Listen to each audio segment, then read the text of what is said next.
context. I was born and raised in the south side of Chicago in a neighborhood called Hyde Park, which is home to the University of Chicago. And for the record, I was in Hyde Park some years before Barack Obama decided to settle there. After going to the public schools in my neighborhood, I went off to the University of Michigan. I was enrolled in the University of Michigan initially in the chemical engineering department. That didn't last all that long, but that's another story. And when I finished with Michigan, I came back home to go to law school at the University of Chicago Law School. Following law school, I served as a clerk for a United States District Court judge, a truly remarkable man. And after the clerkship was over, for almost 40 years, practiced law, mostly in litigation. That's the short story. Let me go back and fill in some Jewish angle and some science angle to that. My family lived about 2 blocks away from a very large and very strong conservative congregation at the time that the conservative movement was in its heyday in the mid 20th century. As good as that Hebrew school might have been, I did drop out immediately after my bar mitzvah. Not an uncommon event, but it happened. But shortly later, when I was at Michigan, I saw an advertisement for work-study program in California at a place called Brandeis Camp Institute. I'd never been to California. The program looked interesting. I went and I had the great good fortune that at that program, the scholar in residence was Mordecai Kaplan, founder of the Reconstructionist movement. That didn't mean anything to me at the moment, but it actually turned out to change my life. Within about 4 years or 5 years after that, I found myself joining a brand new Reconstructionist congregation in Evanston, Illinois. And shortly later was in leadership positions of that congregation. And not too long after that, leadership positions in the National Reconstructionist movement. On the science side, as a kid growing up, I would go to an area at the University of Chicago's main campus. On the quad, there was a place called Botany Pond. And I would collect pond samples of pond water to look at under a microscope. And I've always had an abiding interest in science. And even while my professional responsibilities were calling on me quite strongly, I would read essays by Stephen Gould, a remarkable evolutionary biologist at Harvard. And of course, I would read or watch anything Carl Sagan wanted to tell me about the cosmos. So I had this abiding interest in science and an abiding interest in Judaism, really all my life. When I retired from the practice of law about 11 years ago, I really wanted to get back into the serious investigation of both Judaism and science, and in particular, how the two of them interfaced. And I started to look for books that were written on Judaism and science. And I learned very quickly there weren't very many at all. There were maybe half a dozen. This, by the way, contrasts with the situation with Christianity and science. It seemed that a book on Christianity and science was coming out about every week. And those books focused on 2 topics, creation and evolution. And they said much the same thing, but the fact is they kept coming out with these books. And I couldn't understand why there weren't any books really on Judaism and science. The handful that I found, some were more interesting than others. They too focused on evolution and creation, but they didn't talk about what I wanted to know about. I wanted to know about how science impacts the stories we read in the Torah that we have received. I wanted to understand how science and Judaism talk about the issues of the day.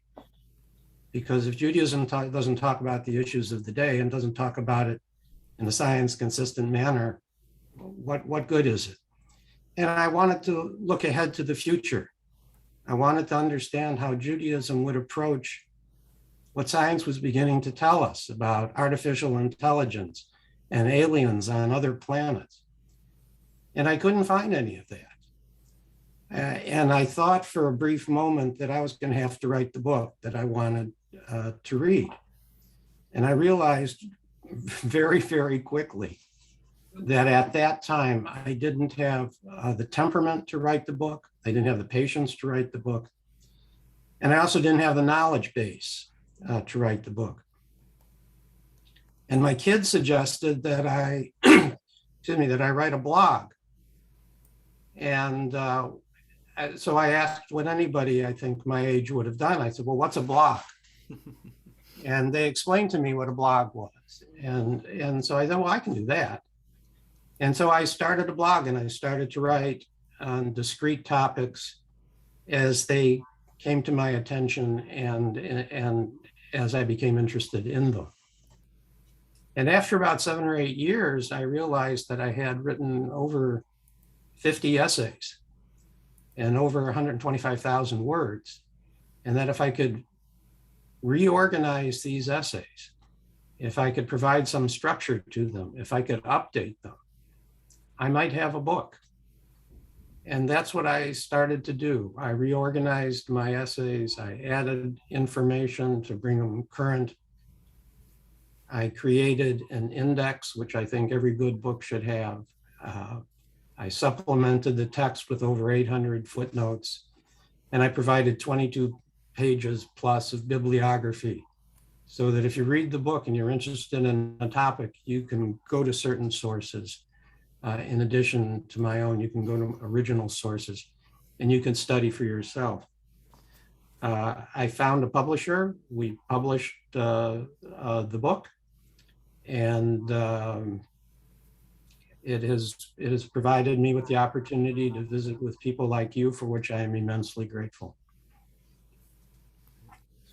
Well, thank you, Roger, and it's really this really an important contribution. I don't think I realized that there were so few books that had been one that I will oftentimes go to. Sort of the go-to is God and the Big Bang by Danny Matt, which really comes from a Jewish kind of theological perspective. I'm not sure as much about the ones that are written by scientists about Judaism. So this is again an important contribution, and just reading through, I've been learning a lot about some of the other scientific sources as well. So I wanted to just really the first question, which will eventually lead into this conversation about Bereshit and Noah. So many Orthodox and ultra-Orthodox rabbis consider religion to be absolute truth, and that science can never speak in terms of absolute truth. I believe that many scientists consider science to be more absolute, true, accurate, or real than religion. Yet I think that most non-Orthodox rabbis, like myself, are able to reconcile the inherent conflicts, at least you see on the pages, between religion and science, and can feel comfortable standing in both spaces. I think it's, my question is it important to have scientific rationale for some of the best known narratives that test our conventional understanding of science and evolution? And I was drawn to that quote that you included by Rabbi Lord Jonathan Sachs, where he talks about religion and science are both there to, quote, decode mysteries. So I guess the question is it important to have scientific rationale to help us better understand some of these stories, like 6 days of creation or a flood that kills the entire, that destroys the entire earth? It's important to have that understanding of what science says. One, not only because hopefully everybody would like to be intellectually honest, but because what science tells us depicts reality. And if you want to live in a world, you ought to understand the reality of that world. Here's what happens if you don't. And you are correct that there are a number of folks who take the Torah that we have received literally, and they read the story in creation, for instance, and I suspect we'll get into more detail later. But the story in creation talks about how God created the world and ultimately humans in 6 days. Science tells a different story. Science tells a story of a universe that was created 13.8 billion years ago. of a planet, our planet, our solar system, and our planet within it, that was created 4.5 billion years ago, of the evolution of life forms on this planet over billions of years. Um, Over 7 million years ago, our line of being separated from the line of other primates, so that chimps and gorillas went in one direction and our family of humans went in a different direction. And there were various iterations of our kind until about 250,000 years ago, when our species emerged, Homo sapiens emerged. That's a different story than you read in the Torah. And there are some in the Jewish community who hear that story, what science tells, and they go talk to their rabbi and they look at the Torah text and they talk to the people in their community, and there's tremendous cognitive dissonance. And the result of that is that these folks reject science. They essentially reject modernity. I don't think that's good for them as individuals, and I don't think it's good for the Jewish people to have a group of us who reject science. I mean, there's only 14 or 50 million Jews in the whole world, and for a segment of them to reject reality means they're lost to us. And I think ultimately their project will fail, because I don't understand how you can survive for long in a modern world when you reject modernity. But there's a flip side to this. The flip side is that there are some Jews who hear the same story that I just related, and they look at the Torah text and they say, well, the Torah text is wrong. The Torah text is false. The Torah text is fraudulent. The Torah text is some silly fable. And they look at creation, the creation story, and they come to that conclusion. They look at the flood story and they come to that conclusion.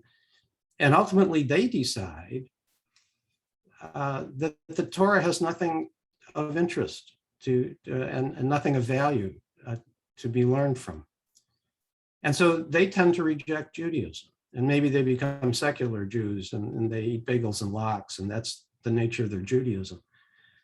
But they're missing the richness of the Torah text and the lessons that it contains. And we can't afford to lose them either.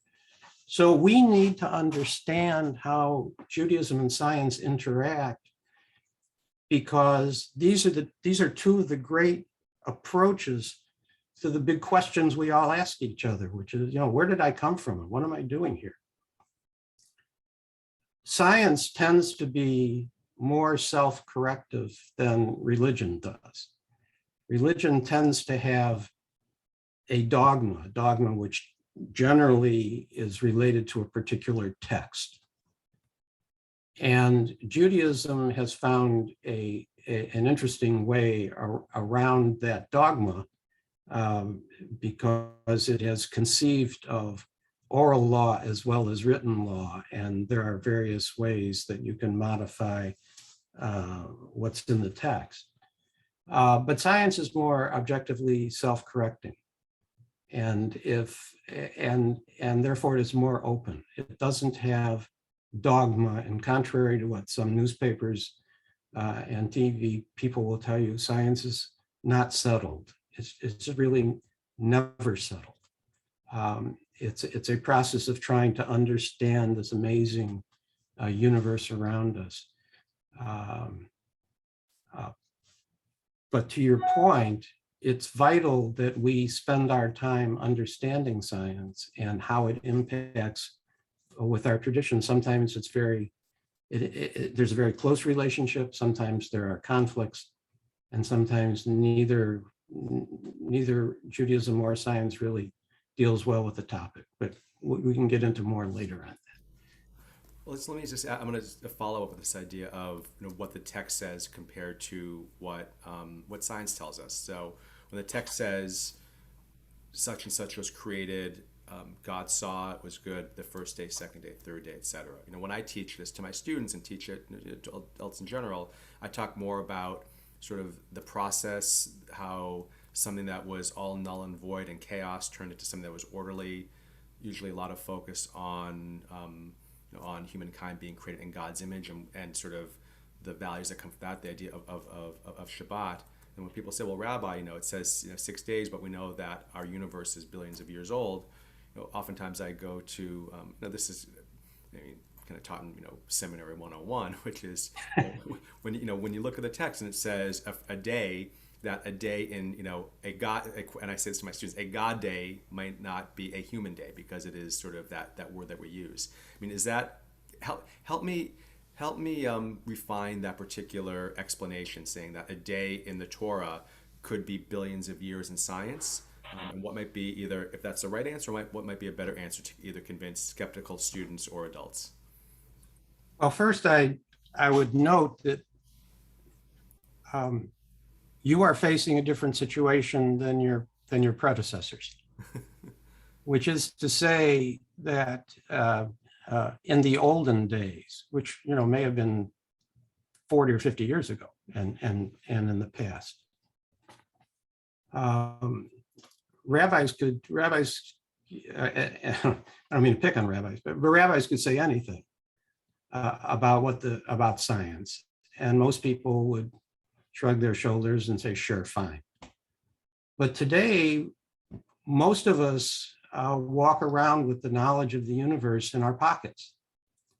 And so if somebody says something, whether it's about science or politics or sports or anything, people can whip out their smartphones, poke around a little bit, and they can find out what the real truth is. They can fact check you instantaneously. And it is also true that kids today are studying science earlier sequentially than we used to. And they really know stuff. So to say to them that, something that is contrary to science is really a fool's errand. You're going to get caught, and that won't help. I think the best approach is to tell them that the Torah text is not a science book. It's not a history book. And I don't think that it was written with the purpose of being a science book or a history book. I mean, the entire creation of the universe occupies a couple of pages, or a couple of columns, I guess, in the Torah scroll. When you get down to the rules and regulations for what's going on in the tabernacle, it goes on for pages and pages and pages in detail. The creation story, and for that matter, the flood story, are there as the beginning of a saga. And it's the saga which is important. It's the history of the origin history of the Israelite community. That's really the core story. It has to start someplace. In the ancient Near East, everybody had a story about the universe and how it was created. This was the story that was put together by the folks who put the Torah together. But they weren't scientists, because science as we understand it didn't exist. And so I wouldn't lay that on them. I don't criticize them for not being consistent with science today, because people who were writing 200 years ago weren't consistent with what science is today. Nobody knew. I also wouldn't pretend that, or take the position that the word yom for day means anything other than day, because to do that distorts the orderly nature of the story that's set forth. The story that's set forth in chapter 1 is a story, as I think you indicated, of separations and distinctions.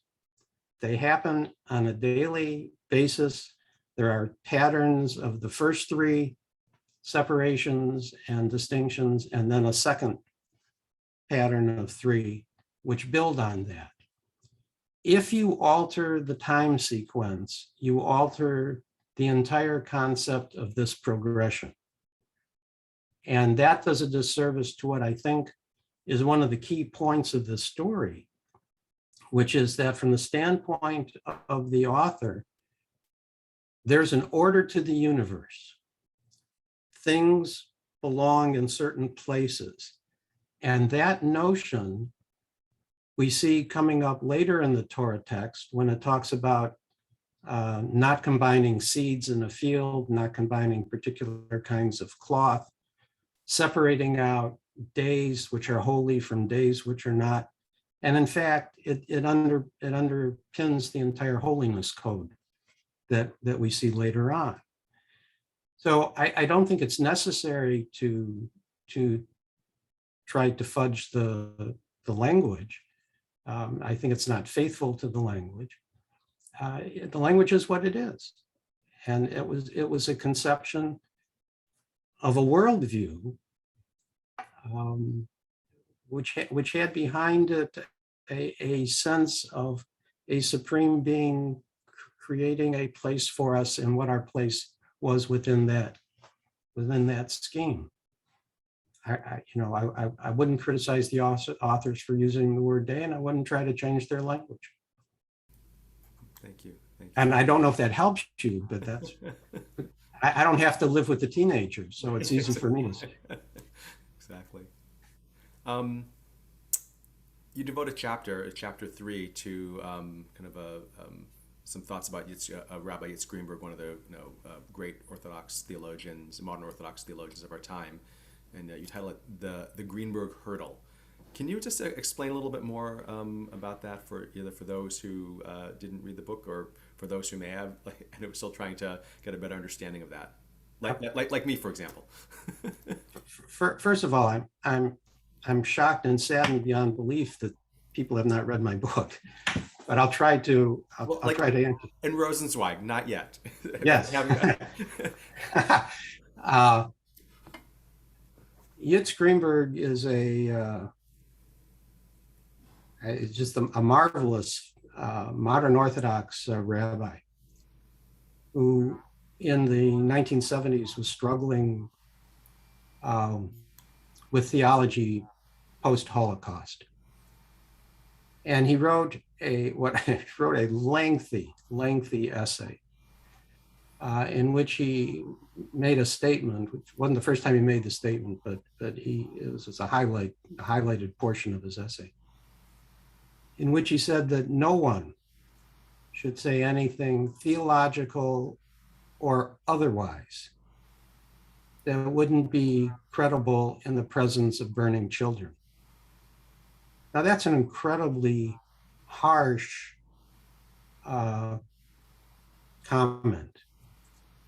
But I think what he was saying was we can't talk about God, or for that matter, anything else, in terms that we used to use because it really didn't make sense anymore. And what Yitz was saying was whatever we say has to be credible.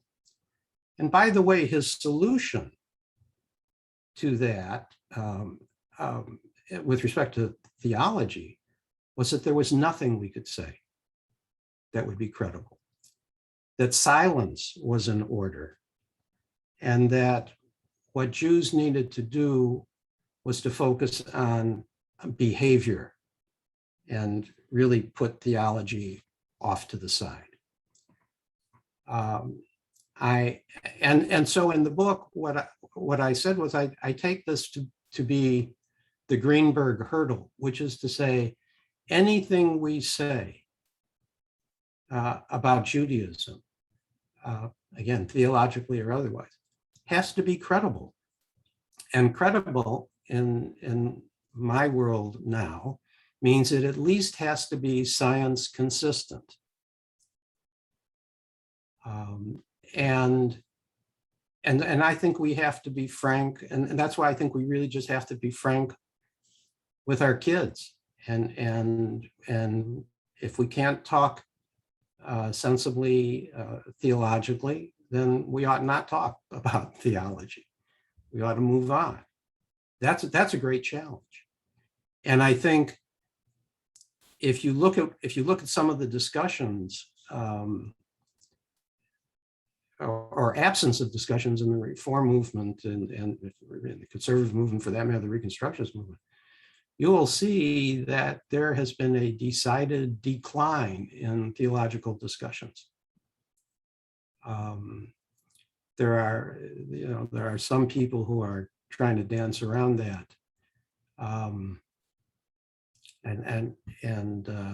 Chuck will, and you all will forgive me, but I can't remember the name of the last great theologian in the Reform movement who died a few years ago. Eugene Borowitz. Thank you, Eugene Borowitz. But there has arisen no one like Borowitz, since Borowitz. And you don't see a Mordecai Kaplan today. You don't see an Abraham Joshua Heschel today. And I think it's essentially understood that. And so what I tried to do in my book was talk not about a myth-based Judaism, or for that matter, theological-based Judaism, but about a reality-based Judaism.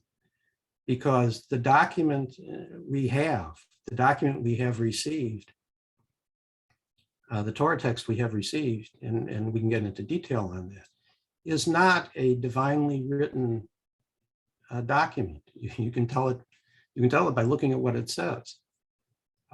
It's contrary to reality. And an all-knowing God would not presumably write a book contrary to reality. And there are other ways of noting that this is a very human document. I happen to think that its humanity is what enriches it. The lessons in it are so much more important because they are the result of the experience of people who have gone through a lot of the issues that we face. And that's what makes it a wonderful book and gives it the resonance that it deserves. So does that help you somewhat with Yitz? It does, yeah, it does. Thank you. And yeah, I think you're right that that those great theologians like Borowitz, Heschel, Kaplan, I mean, it is, they're not present today. I mean, and even Yitz Greenberg may be like the last of the great ones, even of the modern Orthodox generation. With Soloveitchik, Greenberg, whomever. So now you reminded me of when we talk about the writers of the Bible, and kind of the documentary hypothesis and the source of that.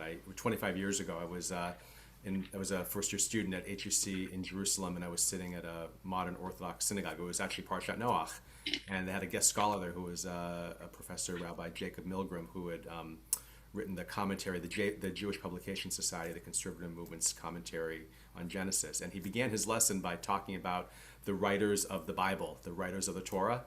And you could see some of the Orthodox rabbi there, and everyone was like, the writers of what are you talking about? And just kind of just even being able to say that in that context just was such a challenge to them.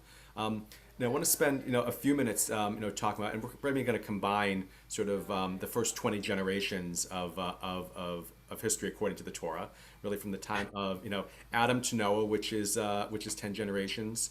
From Noah to Abraham, which is 10 generations. In this, we see, as you alluded to before, and we know the creation of the world according to the Torah in 6 days, which we know is not scientifically true. We see the flooding of the entire the destruction of the world by flood, which we know really can't be true in that way because, as you mentioned, how could there have been if waters had been high enough to cover Mount Everest, where would it have gone? Even and whatnot. How do we reconcile the ages of these folks? And I think that some of what you bring into the book is just really some interesting takes from some folks, which I think you go on to by and large debunk, but it's still interesting to come up with that. And I just love the chapter and the focus on this place called the Ark Encounter, just for just a quick visual. So for folks who want to know, if you ever need a trip to somewhere in like Western Kentucky, you can go to this place called the Ark Encounter, which is a to scale size made of Noah's Ark, according to according to how it's written in the Torah. Apparently, the Ark Encounter is the largest, or sorry, the most popular faith-based tourist attraction in the country. And it was a sort of, I know Roger spends a lot, has a focus on the Ark Encounter and sort of everything that is kind of wrong with how it's described there. But I guess my question about this is that we know that there are people who who reject science, and we see that, just through theology. It's like everything exactly how it happened in the Bible is how it happened. We see that obviously in the case of vaccine hesitancy and those who are rejecting the science about it. Ark Encounter is this kind of peculiar tourist attraction. Yet it is yet this is something that is believed by I say religious fundamentalists, both Christian and Jewish as well. Should we be trying to convince them of the error of their ways? Should we just let them believe what they want to believe? What do we need to do? or what do we need to do if we can't do anything? Even try to prove, the inaccuracies of the text in a very literal way. Because as you said before, in the way that I teach, the way that liberal rabbis teach, non-Orthodox rabbis teach, is that the Torah is not science, it's not history, it is literature, it's narrative, it's metaphor. So, thoughts? Yeah,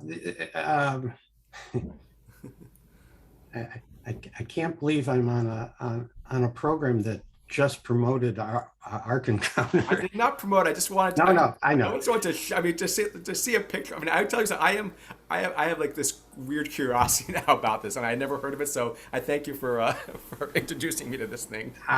Well, it's not all that far. It's really across the river from HUC in Cincinnati. Mm-hmm. The problem about going there just to see it is that it costs $50 to get on, and so I don't want to contribute to it. The Ark Encounter is in many ways a really sad and exploiting exercise. It talks about there being flood stories from all over the world, which is almost true. Interestingly enough, there's one country that doesn't have a flood story, and that's Japan, which is surrounded by water. But a lot of other places do, and Ark Encounter takes this as evidence that there was a real flood. But what Ark Encounter doesn't do is it doesn't talk about the ancient Near East flood stories, mostly out of southern Mesopotamia, which is now Iraq, which are the predecessors to the Noah story. And it doesn't do that because it doesn't want to admit that there's an intellectual prehistory to the Noah stories, which is fascinating, by the way, because that undermines its notion of this story. The Ark Encounter also has a lot of fake animals on this construct, including dinosaurs. But it doesn't explain how these animals could possibly have gotten there. How could koalas and pandas have gotten on Noah's Ark? Where did they come from? And after the flood receded, how did they get back to Australia and China? It doesn't get into stuff like that because it can't answer that. I think it's fine for people like me to write about that. I'm not the only one who's pointed out the idiocy of what Ark Encounter is trying to do. I think Ark Encounter, I think it's shameful that they're dumbing down the Torah, which is our Torah. I think it's shameful they're dumbing it down. I think it's shameful that instead of educating their people, they are pandering to their people. But they're not going to listen to me, and they're not going to listen even to the rabbis from HUC. And I think it's fruitless to spend any time dealing with them. They have their identity is wrapped up in this storyline. And you're not just asking them to understand that there is a flaw in their storyline. You're asking them to alter their identity. And that is not going to occur. So it's certainly not going to occur by some Jewish guy going and talking to them. We can talk about how sad it is and what a travesty it is, but I wouldn't spend much more time on it. What I do think is important is that we talk to our own people and we point out, as you were indicating, that in the Noah story, there's not just one story, there's two stories. And another reason why I can say with some confidence that the story was not written by a supernatural deity. This is a interestingly edited combination of two traditions. One, and they differ in the name of God that they use. They differ in the source of the water that causes the flood. They differ in the number of animals that go on the ship. They differ in how long the flood lasts. And what does that tell us? It tells us that there, at the time the Torah text was put together, there were at least two traditions. And the editors of the Torah thought it was important to keep both of those traditions. As modernists, we would say this is a bad edit job, and they should have had one story or come up with a third synthesis story and proceeded. But they chose not to do that. And I think they chose not to do that because they were trying to reach out to disparate groups within the community to try to unite them. That's what we need to understand the Torah text is doing here. Not that it's telling a true story about a flood which didn't occur. And by the way, we know it didn't occur from geological evidence. We know it didn't occur from archaeological evidence. We know it could not have occurred because if you combine fresh water and salt water, saline sensitive fish are going to die. We have no evidence that that occurred. The story didn't occur. But it's a story that was built on other stories. It's a story that appealed apparently to the population. And it presents an incredibly valuable moral lesson that when bad people do things, societies can collapse. Gee, I wonder if that would be applicable today to think about. So there's tremendous value in this story, but it's not because it's a true story. And I think looking at the different sources in the text is also really instructive. And I think it's you have to read a little more closely in Noah, but certainly when you look at the stories of creation, oftentimes we talk about, in the story of creation, I think that our mind normally goes first to, in the beginning God created, etc., and then we just jump forward to Adam being formed from the dust and Eve being formed from the rib and whatnot, and we kind of have, and then in the Garden of Eden, think that's one continuous line, even though when you read it closely, once the first narrative ends at chapter 2, verse 3 or 4, then a whole new narrative begins, and it provides great opportunities for commentary and teaching these different traditions, and how do you blend them together? What are what's the essence of both that you really want to keep and teach? I want to jump in. And by the way, on the two creation stories, once again you have two different names for God, one in chapter 1 and one basically in chapter 2, and you have a different kind of deity. In the first chapter, you have this very distant God who speaks and makes separations and distinctions. When you get into that chapter 2 story, you get a totally different kind of God who's really not distant at all. That God has got his hands right in the planet, creating a garden and fashioning man out of the dust of the earth. in one of the great puns in the Bible, Adam from Adamah, Mhm. and then reaches into the man, pulls out a ribbon, creates a woman. You don't get any grittier than that, but it's quite different from the God we see in chapter 1. Again, two traditions joined together, Indeed. not interwoven one after the other, but again, pointing out this is a very human document combining a lot of different ideas and sources Mhm. into a remarkable text. Right. Also, just note and breathing in the breath of life into Adam as well. I mean, just sort of that intimacy as well. Yeah. Um, I want to jump ahead to whether you would say 50 years from now or 100 years from now, whatever it may be. So, towards the end of the book, you have this chapter asking the question: can a droid be considered Jewish? Talk about a Jew droid. Very clever. You talk about, can a Jew droid have a bot, B-O-T, bat mitzvah? I like that. And you quote Yuval Noah Harari, who writes, "We are already in a world in which culture is releasing itself from the shackles of biology." And then, Roger, you go on to write, "Surely future developments will be unsettling and challenging and perhaps disruptive, but they will also be amazing. So the day of the Jew droid is coming, maybe within a generation, and we need to be prepared." So my question for you, and I think you kind of ask a lot of questions. I'm not going to say if you were a rabbi or like the head of a scientific academy, but if you were the temple president or the chair of the ritual committee, which I'm not sure if both of these are titles that you've held at some point, it could be again. And let's say a Jew droid or the Jew droid's owner or companion came in and said, "I've got a Jew droid.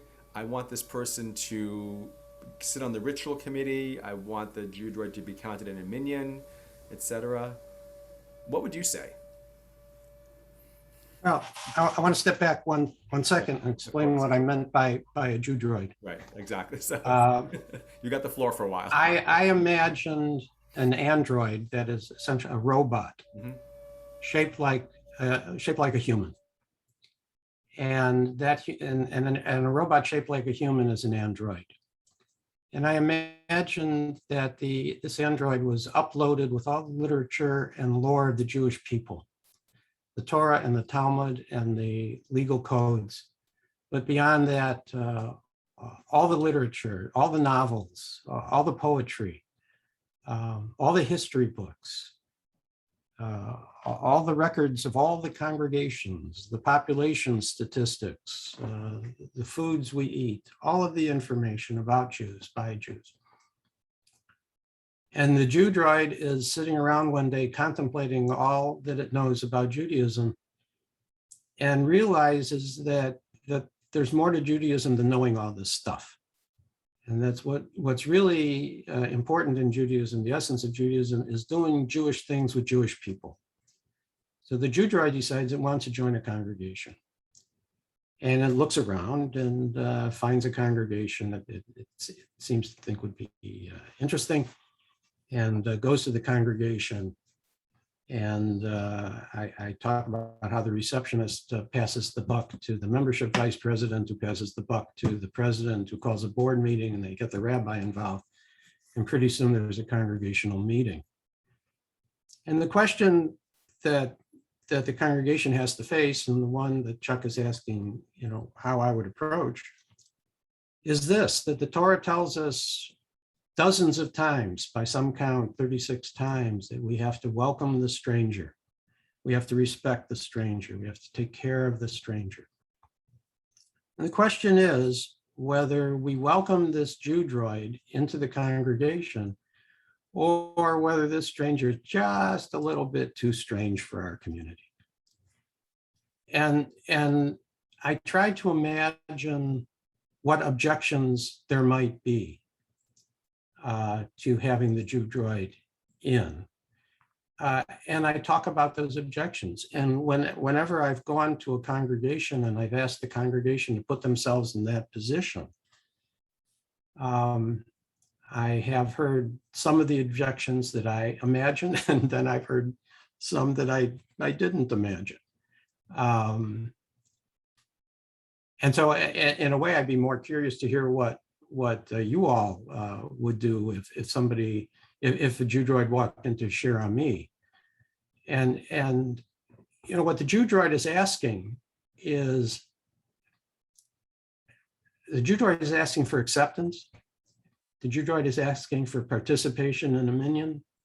The Jew droid is saying, I can contribute to the food drive. I can work your soup kitchen. I can help build the homes that you built with Habitat for Humanity. Give me that opportunity to do Jewish stuff like that. And I can teach in your school, and I can present a Devar Torah like you've never heard. I can do all these things.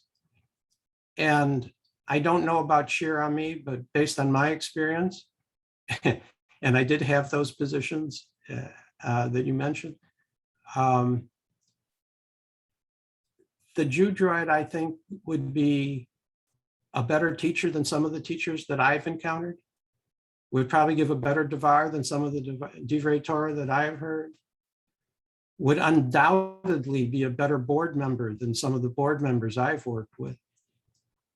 Your experience may be different. But I was having trouble figuring out what the objections would be. And one congregation, after one objection after another was rejected or discounted, one lady said, I don't care what you say, it's just wrong, which is sort of the final response that, I would say that a child would make, but it's the final, there's something icky about this. I thought when I wrote this piece, we were 25 years away. I think we may be 5 years away. I think the technology is such that we could see a Jew droid in a sense at any time. In fact, 4 or 5 years ago was the 500th anniversary of the Protestant Reformation. A church in Wittenberg put up a robot that greeted visitors in 5 languages with blessings. Mm-hmm. And you could pick your gender, and you could pick your blessing. Mm-hmm. The Catholics can get a little statue about 18 inches high, and you can tell it your problems, and it will recite back to you Bible verses that are presumably relevant to the issue you have raised. Mm-hmm. Some years ago, there was a robot in the Jewish Museum of Berlin that wrote a Torah scroll. I mean, there's stuff going on out there. So my Jew droid is coming, and I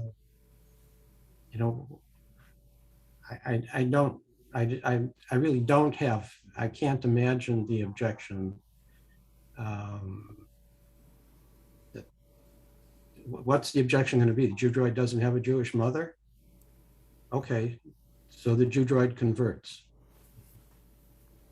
Jew droid has trouble paying the dues? I don't know. Do you have a financial requirement in your congregation? Jew droid's not, I've heard Jew droid's not circumcised. I said, if you eliminate people who aren't circumcised, there goes half your congregation. I mean, think about the issues that you ask on your membership application.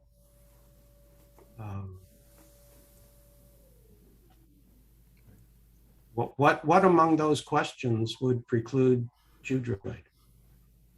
The fact that Jew droid's mostly made out of aluminum and silicon, and you're made mostly out of carbon and oxygen and some potassium and some other elements. Where did the elements in your body come from? The same place that the elements in the Jew droid's body came from. They came from the solar furnaces of distant stars that are no longer in existence. And those elements were spewed into space, and 4.5 billion years ago, they were part of the creation of this planet. We all, literally at our most elemental stage, we are all made out of elements that come from the same place. This is the oneness of our universe. And Judaism talks about oneness all the time. This is the oneness of our universe made manifest in different life forms. if in what reason would we have for not allowing the Jew Droid in? And I'm happy, by the way, I'm happy to hear your thoughts on that. Well, that actually be a good sort of a good segue for our remaining time to begin some questions, and then what I'm really going to ask is if I can make someone the host, and maybe you can continue for another 10 minutes or so. Although Rabbi Paula Goldberg asked the question, or she makes a comment, the only question is, does a Jew have to be human? Does a Jew have to be? And one of the things I think about is this. It was I think something that Harold Kushner wrote a while back. He says the difference between Jews and animals is that, between humans and animals, is that humans are the only mammal that blushes. The idea that there's a sense of like emotion, there's a sense of shame, of guilt, of love, and these kind of emotions that we ascribe to humankind that we can't necessarily ascribe to the animal world. And the question is, would a Jew droid be capable of those emotions as well, or is it something that naturally is just programmed in there? So Paul's question is: does a Jew have to be human? Yeah, I just want to note, I don't think it's fair to say that only humans have emotions. I think people who have studied other animals in the kingdom,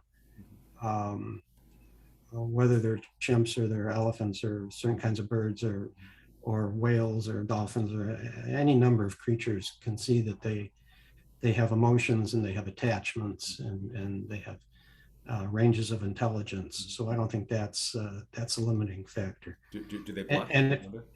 Excuse me. I wonder. But I was kind of thinking of Kushner's comment that humans are the only being that blushes, sort of that idea. I understand. And if Harold needed the Jew droid to blush, I'm sure we could program a sort of reddening of right. The face. I think that's a form of speciesism which is unwarranted today. We are clearly not used to dealing with this question. It's a new question. I think the bigger question, and the one that I raise at the end, is not any of these tangential issues. One of them, by the way, which some people would say jokingly, which I don't think is very funny, is the Jew droid doesn't look Jewish. And I find that not funny, because Jews come not only in all shapes and sizes, but in all colors. Mm-hmm. And you can be a Jew in any hue, and I don't understand why you can't be a Jew, if you're more aluminum than I am. But think of this question that goes along with it. If we were to meet aliens from outer space, are you telling me that they couldn't be Jewish? Who are you to say that they can't be Jewish, even though they're not human? The real nitty-gritty theological question, in a sense, and it ties in with chapter 1 of Bereshit, because Adam was made B'Tselem Elohim, in the image of God. Is the Jew droid made in the image of God? And what is the image of God? What does God do? God speaks, God creates, God takes care of people. That's the theory. The Jew droid speaks, the Jew droid thinks, the Jew droid is willing to take care of people. What is it about the Jew droid that is any different than any of us, in the sense that we're made in the image of God? And I'm not going to say, who are you to, I did it before, but I shouldn't say, who are you to speak for God? But I think we need to be humble when we approach that kind of question. Because there have been times in our history when people didn't think Jews were human. And there's no question the Jew droid's not human. The question is whether that makes any difference, and why should it make any difference? So I don't know if that's totally responsive to Paula's question, but I hope I've given you some food for thought. Just- And I would like to hear responses if you want to talk about that, or frankly, anything else. So, folks, I think this is a good time to just open it up to some questions. That, maybe the best thing would be if you can maybe put a question in the chat if you have one.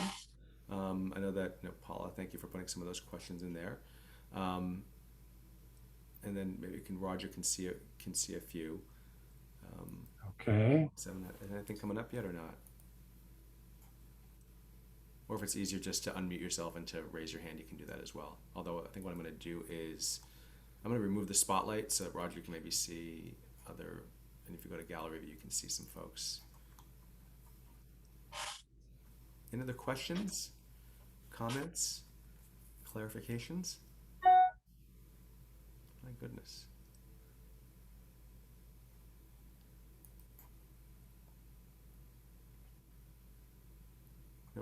Earlier on, Roger, Paula had written, there's no need to reconcile science and religious texts. I think I had used that.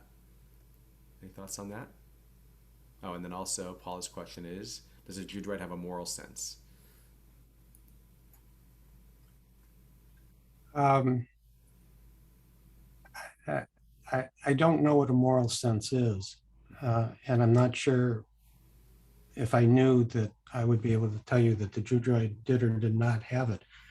I mean, there's a lot of people walking around that don't seem to me to have any sense of morality. And we still call them human. And they rights or a soul, or a soul. Well, I don't know what there's some talk of a soul that I have seen. From a science perspective, I don't understand it. And in fact, from a non-science perspective, I don't understand it. Nobody can define it for me. Nobody can measure it. I cited in my book, one Orthodox fellow wrote a book who was talking about how Judaism, how the first human was Adam. And basically he said, I recognize that there were other human type creatures that existed before Adam, but Adam was the first one that had a soul. But in his book, he couldn't define what a soul was. He kept alluding to taking care of people and building a civilization and maybe having artwork. But there were loads of people more than 6,000 years ago in many places on the planet that were building civilizations, that were working cooperatively together. They're building urban areas. They were involved in industry together. They were writing, they were producing art, putting it on caves and elsewhere. They were burying people, which indicated some sense of compassion and concern. But what does it mean to have a soul? I truly don't understand that. Whether putting aside the science question, I don't get it. If someone wants to define it and explain it to me, I'm happy to, to pursue it because maybe there is one, but I don't know.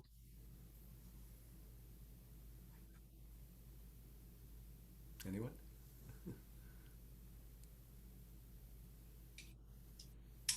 you have any other questions or comments?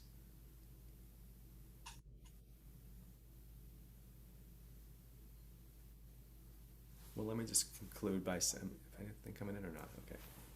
Esther, are you typing something, or you? Oh, she is or not. She looks like she's doing something, but I think, well, I'll just, if you are, you can unmute yourself. But let me just conclude then by saying, oh, did you?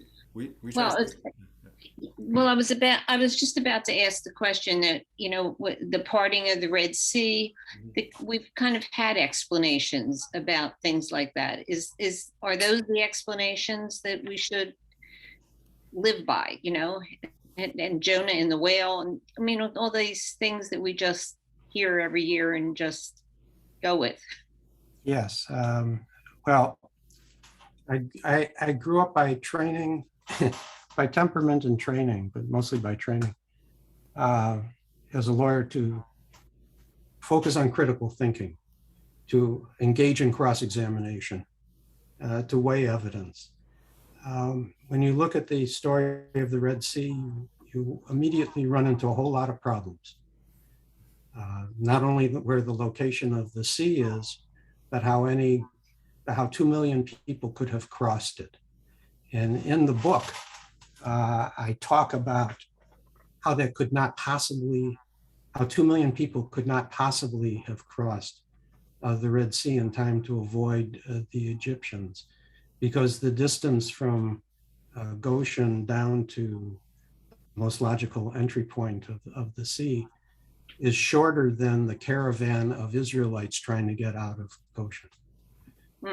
But that would lead me to get into another story about Goshen, which is the name Goshen, which we see in the Torah, apparently arose only about the 700-800 before the Common Era, as a name attributed to a territory. At the time of the purported Exodus, about 400 or 500 years before that, the land was never called Goshen.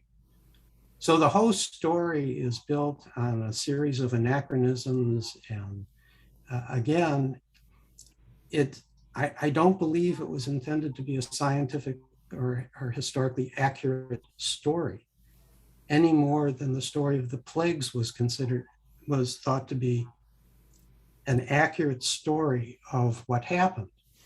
If you look at the plague story, what you learn is that the plagues really represent Egyptian gods. And the story is about the Israelite God being stronger than all of these Egyptian gods. That was an important story for the people who first heard it 2,500 years ago. That doesn't mean that plagues occurred. It's a metaphor. And we really need to understand why these stories were written, what the people heard when they first heard them, because they weren't reading them. I mean, they weren't watching them on TV. They weren't getting them streamed. They were hearing them. What did they hear? And what did they understand? And I think what they would have understood is, oh yeah, our God's better than their gods. Okay, good. We'll stick with our God. That was the lesson. So I don't think that there's any truth to the Red Sea episode or to the Exodus episode. And I think you're not going to find hardly any real modern Bible scholars who believe that there was, and increasingly rabbis are willing to admit this issue too. It doesn't mean Passover isn't a wonderful holiday. It doesn't mean that the moral stories that are told have no value. They have tremendous value. But we need to be honest about the story. Thanks, Roger. I'm just gonna, before a word of conclusion, this story reminded me of this big brouhaha that happened in Los Angeles in 2001. Oh, so Rabbi David Wolpe, maybe if you've heard of Rabbi David Wolpe, he's a rabbi of Sinai congregation. He's one of the preeminent rabbis in our country. And for those born and raised in Philadelphia, his father was the longtime rabbi of Har Sinai, is that right? In the main line? Anyway, Har Zion. Anyway, in 2001, during Passover, gave a series of 3 sermons in which he basically questioned, did the Exodus really happen? And a front page article or an article ran in the Los Angeles Times, like a rabbi of his stature basically saying what most folks believe, but he was really taken to task by a lot of certainly more traditional rabbis and whatnot. But he's basically speaking a truth that that many of us come to believe and understand, is that we look at the Exodus story as the foundational narrative of our people's history. To me, it's not, did it happen exactly the way that it's described, did it happen at all, but what are the lessons that we learned from it? And quite frankly, it must have been a very powerful narrative that thousands of years later, we still are telling it year after year after year. So I want to thank Roger Price for joining us for our first Lunch Learn. Again, the name of the book is called When Judaism Meets Science. I can't say that it's available at your local Barnes & Noble or a local bookseller, but it's certainly available on Amazon. and order it today, and you'll get it tomorrow or the next day. So it's just a really interesting and insightful read. You can get more into into some of the subject matter that we talked about. Especially the stuff about and sort of the theology of Yitzhak Greenberg, some of the contemporary issues that we're going to face. But I just want to again thank everyone for joining us. Judy, I know that you came on late, but we did record this, so we will have it available to watch the entirety of the episode. Actually, not the entirety, because I started recording about 30 seconds after Roger started talking after my after my words of introduction. So sorry, Roger, people aren't going to get those brilliant words that I began with, but they have your brilliant words, which is what they were coming for anyway. So thank you for joining us, everyone, and we appreciate it. Thank you, Chuck. Thank you, sharing me. Great, thank you. Thank you. All right, folks.